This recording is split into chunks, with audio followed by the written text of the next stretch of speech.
charge of everything that goes on within the department and is responsible for all the decisions that are made. He's responsible for all the decisions that are made in the department. He's responsible for the budget in the department, and you know, everything falls on the chief of the department's shoulders. I still get out and stuff. I do a lot of different things. There's a lot of desk duties that go with it, though, I can tell you that. Incredible amounts of administrative and legal things that you have to do. You have to keep up on some of my pleasurable reading that I get to read now, or like public employment law. You know, there's something that I have to read for fun and sport, just to keep us out of most of the jams, and so we don't have a lawyer here all the time.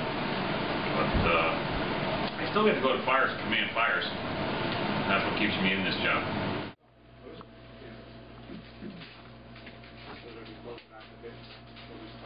With the fire department, I've been in career for over 27 years now.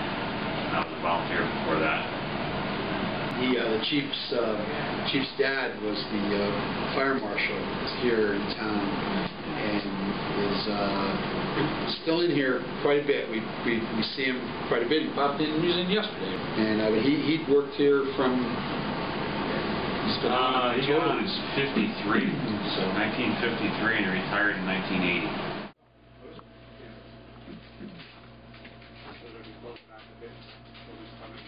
You have to find somebody with real strong character. You have to have absolute trust in them, and they need the public trust. So you kind of have to look for that. Besides test scores and that, you have to find somebody that's got a good, strong moral compass, and you're headed in the right direction. Because you interact with a lot of people when the people are having a terrible experience. A lot of times, either medically or a fire or a car crash or something like that. You have to be able to perform and really want to do your job and want to help people in order to be able to function in that role.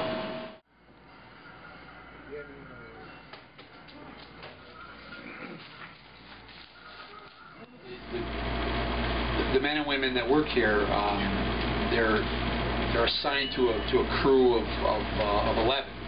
That work per shift, and that crew stays together day and night, and you know, they kind of rotate through shifts together, they spend holidays together, and they become very, very close, and it becomes really a second family. And I think, as Jack said downstairs, sometimes they're with their second family more than they're with their first family, depending upon, you know, how many shifts kind of take place. So you have the same dynamics here that you have at home. You know, there's people who get along well, there's people who they bicker sometimes, but you know, ultimately they're each other's brothers, and they work very, very hard to make sure that they're safe and that their needs are taken care of. They're able to be not only compassionate to their patients and the people that they have to be compassionate to, but also understanding each other.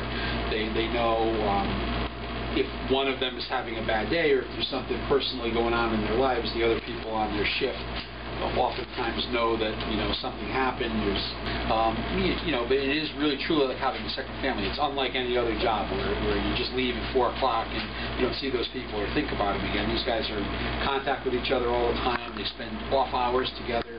Their wives are friends and girlfriends are friends, and so it really is a true brotherhood in the sense that they do get together and stay together for long, long periods of time.